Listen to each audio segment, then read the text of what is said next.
Welcome to Critical IT Solutions podcast series, where technology leadership meets innovation. Join us as we explore the ideas shaping modern IT, from cybersecurity to quantum computing and everything in between. Here's something that will mess with your head a little. The biggest technology problem facing non-profits right now isn't that they don't have enough tools, it's that they have too many. Fragmented systems, overlapping platforms, data living in 17 different places, and somehow, in the middle of all that digital noise, the actual mission gets harder to deliver, not easier.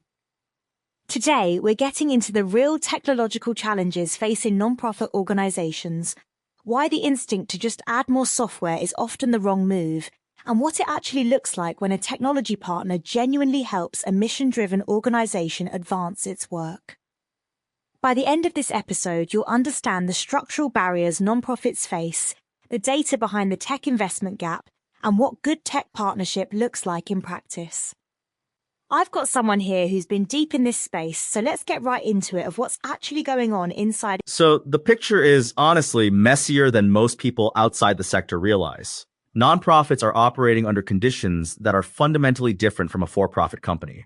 Their entire focus is mission delivery, getting services to people, running programs, making impact. And that mission-driven priority very often competes directly with the kind of resource-intensive investment that technology actually requires to work well. Right, and I think people assume nonprofits are just behind on tech because they're old-fashioned or resistant to change. That's part of it, but it's more structural than that. According to research published in the NAWA Global Journal of Nonprofit Studies in 2025, nonprofits face constraints across three dimensions simultaneously: financial, organizational, and cultural. Limited budgets reduce their capacity to invest in infrastructure or bring in digital expertise. Stakeholders who are used to traditional methods can resist new systems. And then there are real data security concerns, especially when you're dealing with vulnerable populations. So it's not one problem, it's like three problems stacked on top of each other. Exactly. And what makes it particularly tricky is that the pressure to modernize has been intense. Over the past few years, nonprofits moved quickly to adopt digital tools, driven by pressure from donors, beneficiaries, regulators. But as Vega IT noted in their January 2026 analysis, technology is now widely available. Availability is no longer the issue. The harder question is whether the systems they've adopted actually reduce workload or just add friction. Wait, so they rushed to adopt tools and now the tools are part of the problem? That's exactly what's happening. Vega IT describes it as a gap between adoption and effective use. Fragmented systems, overlapping tools, inconsistent data, stretched teams, these are the common symptoms. And what's interesting is that in several real projects, the most meaningful progress came not from introducing something new, but from removing what had quietly become normal. Overlapping tools, manual handovers, unnecessary steps that consume time without adding any value. That's a really counterintuitive framing. The solution is subtraction, not addition. Vega IT actually put it really well. The strongest solutions are often the least visible ones. Technology that quietly removes manual effort and adapts to people, not the other way around. That's the shift in thinking that's reshaping priorities in 2025 and 2026. So let's talk about the scale of this. Because I think when people hear nonprofits have tech challenges, they might think it's a niche problem. But what does the data actually show about how widespread this is? The data is pretty striking. Sage published their 2025 Nonprofit Technology Impact Report, which surveyed more than 350 nonprofit leaders across a range of cause areas. And the number one external challenge they identified wasn't funding competition, wasn't economic uncertainty, it was staffing and retention. 58% said it was their biggest external challenge. 58%. And that beat out competition for funding? It did. Competition for funding came in at 55%, economic uncertainty at 49%. And here's why that matters for the tech conversation. When you can't hire and retain people, you also can't implement or maintain new systems. You can't build internal digital expertise. The staffing crisis and the technology gap are deeply connected. That's a connection I hadn't thought about. It's not just that they don't have money for tech, they don't have the people to run it either. Right. And the SAGE report also flagged that nonprofits are relying on manual, time-consuming reporting and lack real-time visibility into key metrics. Those are operational inefficiencies that compound over time. Every hour a staff member spends on a manual process is an hour not spent on mission delivery. And this is happening while program demand is going up, right? They're being asked to do more with less. Exactly. The Chronicle of Philanthropy, cited in NFCB's January 2026 analysis, warned that nonprofits are entering this period with shrinking government dollars, growing scrutiny, and more frequent political interventions in their work. So the external environment is getting harder at the exact same time the internal operational challenges are mounting. Okay, so we've got the picture. Resource constraints, staffing issues, tool overload, external funding pressure. Let's get into the how and why of the tech investment gap specifically, because there's a stat I came across that genuinely floored me.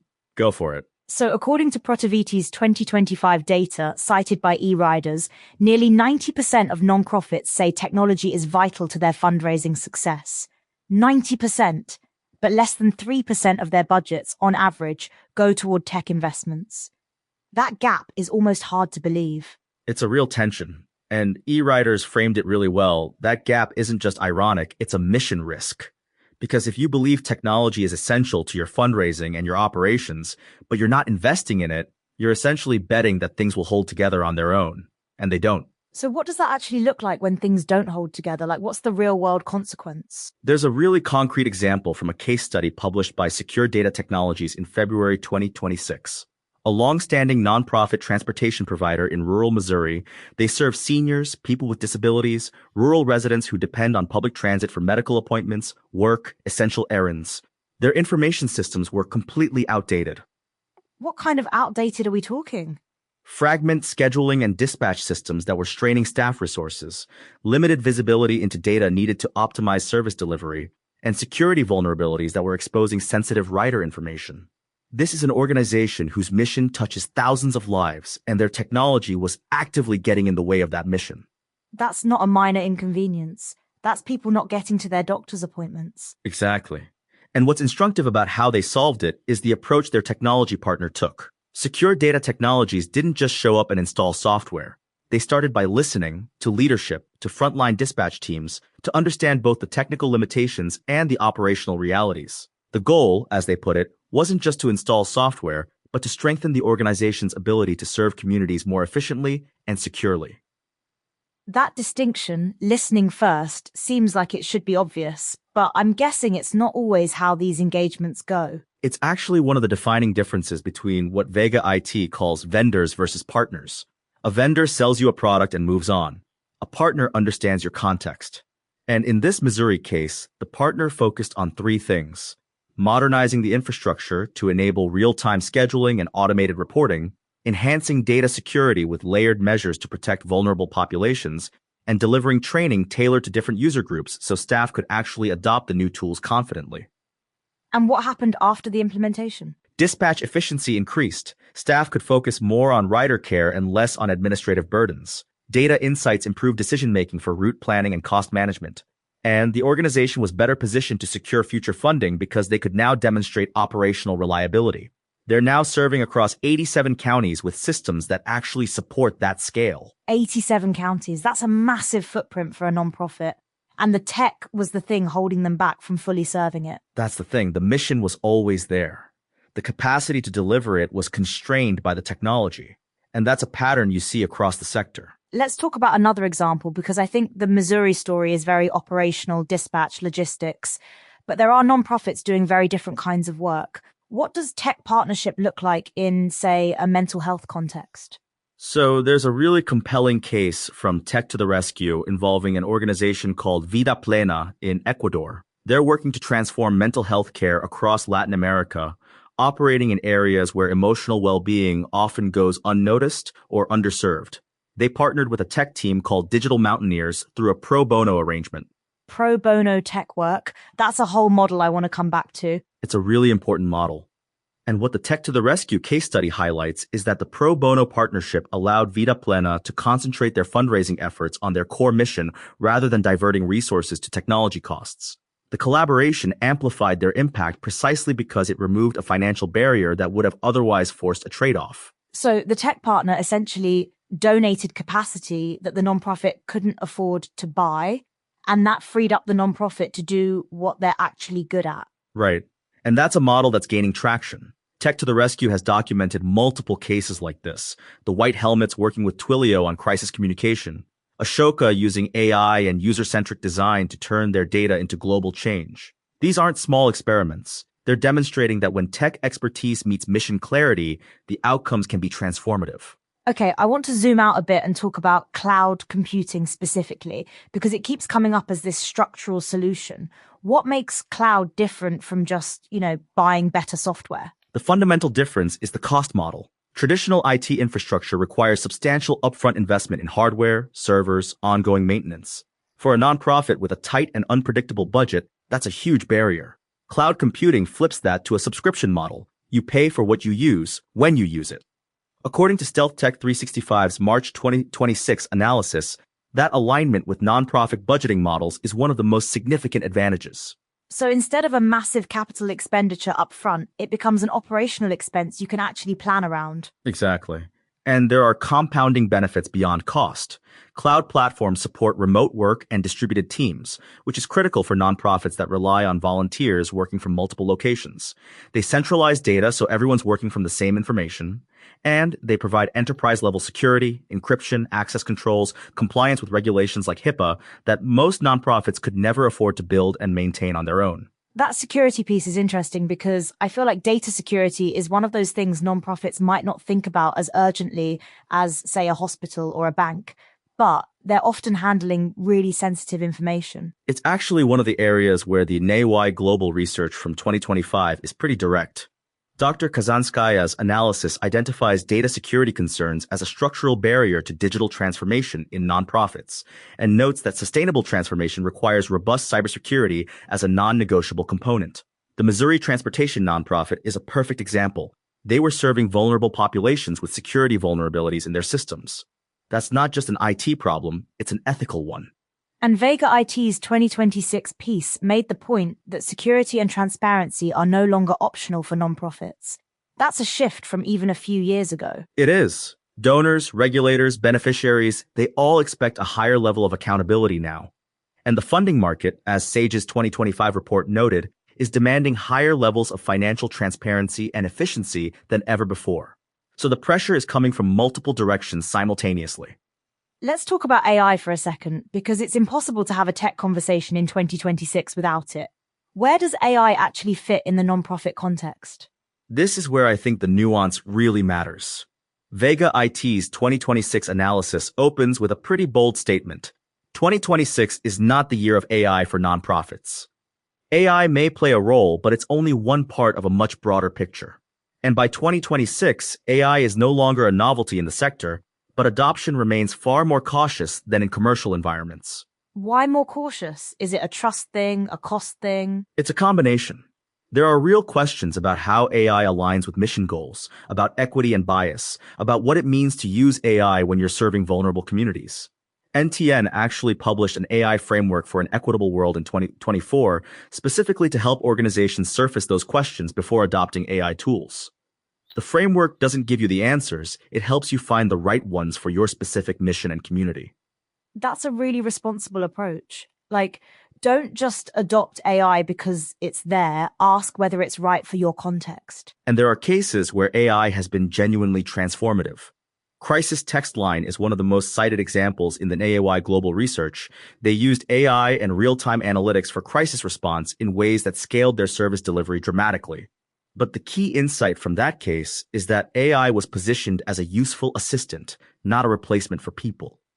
That framing matters enormously in a sector where human connection is often the core of the mission. I love that framing. Useful assistant, not a replacement. Because I think the fear in a lot of mission-driven organizations is that technology, and AI especially, is going to depersonalize what they do. And that fear is legitimate. But the research from NAY Global and the case studies from Tech to the Rescue both point to the same conclusion. When technology is aligned with mission goals rather than imposed on top of them, it amplifies human capacity rather than replacing it. The question isn't whether to use technology, it's how to use it in a way that serves the mission. Let's talk about the digital fundraising side for a moment, because that's another area where the pressure is really mounting. Donors' expectations have changed a lot. Significantly. Shopify's 2026 nonprofit outlook, cited in NFCB's January 2026 analysis, shows that nonprofits are increasingly embracing what they call unified digital commerce, integrating fundraising, online sales, newsletters, and digital marketing into a single ecosystem. And nonprofit Tech for Good reinforced this. Donors in 2026 expect seamless giving experiences, one-click checkouts, mobile-friendly donation forms, especially younger donors and recurring givers. So if your donation page looks like it was built in 2012, you're losing donors before they even get to the give button. That's essentially what the data suggests. Nonprofit Tech for Good's analysis put it plainly, digital operations are no longer optional. They are core infrastructure. Strong online systems enhance donor trust, transparency, and retention. And the organizations that diversify revenue through digital channels, not just fundraising, but digital commerce, paid trainings, memberships, are going to be better positioned to weather the funding instability that's coming. And that connects back to the staffing problem, right? Because building and maintaining that kind of digital infrastructure requires people who know what they're doing. It does. And this is where the NEY global research on digital literacy becomes really important. Dr. Kazanskaya's 2025 analysis emphasizes that sustainable digital transformation requires fostering a culture of digital literacy, not just buying tools, but building the internal capacity to use them well. That means training, it means stakeholder engagement, it means phased implementation, rather than trying to do everything at once. Phased implementation. That sounds like it should be obvious, but I'm guessing a lot of organizations try to do a big bang transformation, and it doesn't go well. The NEY global research is pretty clear on this. When strategy, data, and processes are unclear, new technology rarely reduces workload, it adds complexity for teams that are already stretched. The Vega IT analysis from 2026 echoes this. Success is rarely visible in a demo. It shows up in teams having fewer things to manage and more time to focus on their mission. I want to come back to something you said earlier about the difference between vendors and partners, because I think that's actually the crux of this whole conversation. What does a genuine technology partner actually look like in practice? The Missouri case study is probably the clearest illustration. Secure data technology started by listening. Not pitching, not demoing, listening to leadership and frontline teams to understand both the technical limitations and the operational realities. That's a fundamentally different starting point than a vendor who shows up with a product and tries to fit your organization into it. And Connected Path Partners, the nonprofit technology consulting firm, describes their approach in a similar way. Understand the team first, recommend what actually fits, and stay for the long haul. That stay for the long haul piece is critical. One of the testimonials from their clients described moving from a 1999 FileMaker Pro system to Salesforce, 100,000 plus records, and called it life-changing. That's not hyperbole when you think about what it means operationally. That's years of accumulated data finally accessible and usable. A 1999 FileMaker Pro system in 2024. That's wild. And it's more common than people think. The 2024 Nonprofit Technology Trends Report from Sage Intact, which surveyed nearly 300 nonprofit leaders, found that 90% of respondents represented small to mid-size organizations with revenue under $24 million annually. These are not organizations with large IT departments. They're running on legacy systems because they haven't had the resources or the right partner to make a change. And a 20-person mental health nonprofit replacing siloed spreadsheets with one shared platform, that's another example from Connected Path Partners. That's not a glamorous transformation, but it's probably the difference between that team being able to do their jobs or not. That's exactly right. And the NTN 2024 Nonprofit Digital Investments Report made a point that I think is really important here. A bigger budget doesn't automatically equate to effectiveness. It's about how organizations spend the budget they do have. Strategic prioritization matters more than the size of the investment. So it's not just give nonprofits more money for tech. It's help nonprofits spend what they have more strategically. And find partners who understand that context. The sector leaders that NEA Global's research highlights, NetHope, Datakin, Benetech, they all emphasize the same thing, aligning digital initiatives with mission goals. Technology that doesn't serve the mission isn't a solution, it's a distraction. Okay, so when you step back from everything we've covered today, the structural barriers, the staffing crisis, the tool overload, the investment gap, the real-world cases, what's the through line? What does this all actually come down to? Here's what I keep coming back to. The nonprofit sector has never had a shortage of mission. What it has had is a shortage of the right kind of support to deliver that mission at scale. And technology, when it's implemented thoughtfully, with the right partners, in phases, with genuine investment in training and digital literacy, doesn't replace what makes nonprofits powerful. It removes the friction that's been getting in the way. And the data backs that up. Nearly 90% of nonprofits know technology is vital to their success. The gap isn't awareness, it's the bridge between knowing and doing. And closing that bridge requires two things working together. Nonprofits need to be strategic about what they adopt and why, not chasing every new tool, but asking whether this reduces workload or adds to it. And technology partners need to show up as partners, not vendors, listening first, building trust, staying engaged beyond the initial implementation.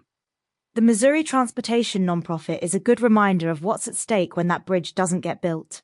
Seniors not getting to medical appointments. People with disabilities losing access to essential services.